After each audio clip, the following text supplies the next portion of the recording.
I actually did a lot of work today, but I was so excited um, that I was kind of all over the place. I wanted to try a bunch of different stuff. My never sufficiently praised girlfriend bought me a Fitbit for my birthday, and I love it so much. And I wanted to do a bunch of weird stuff and just get my metrics.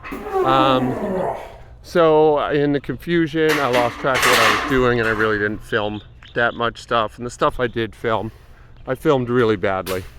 But this was just getting a couple sets of two with my daily minimum, 185. I'm using pins rather than the box, gauging the height. I like the pins better, and I think they look pretty good. Let me watch it with you. You know, just to see what my depth looks like. Also, I'm preferring this angle. I don't know how you feel about it. You can comment below. Let me see. Let me see. That depth's perfect. That's exactly the depth I want. Like, I can barely... Yeah, no notes. All right, great. It feels great, man. I don't know what else to say. Well, we'll let this run out and I'll rant a little. So yeah, right? Here it is, you know? 2 years back, I had one of these, and I got more than a little obsessed. You know? Unsurprisingly, having an addict mindset, and given a tool that tracks everything, I don't know that I went crazy, but I had issues. Like, it was, it needed to be managed. Let's just put it that way. And it's definitely going to happen again. You're going to get to watch that happen again. I'm going to record it here on this channel. The cool thing about Fitbits, and I don't need to tell you this, is that, like, I use a lot of old school methods that are actually pretty reliable for figuring out what zone I'm in, for figuring out how recovered I am. Like, I'm talking track and field methods from the 70s and 60s. Kind of like foundational tactics for, somewhat ironically, the markers that Fitbit and other fitness trackers base their numbers off of today. And those methods are really cool and way more accurate than you'd expect, but they're inaccurate too. And there's a lot of wiggle room, there's a lot of flexibility.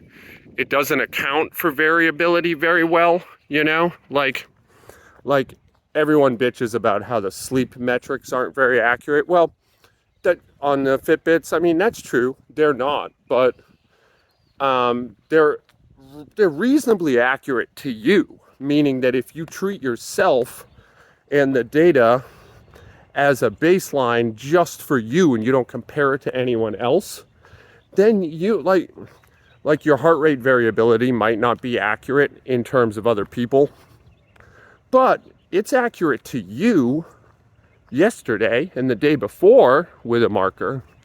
And if you treat those averages as just averages, you get quite a lot of use out of it. You know, is it perfect? No, but it's way better than old school methods, which essentially didn't account for it at all, and a number of other metrics, and like basically left you guessing on your recovery, you know?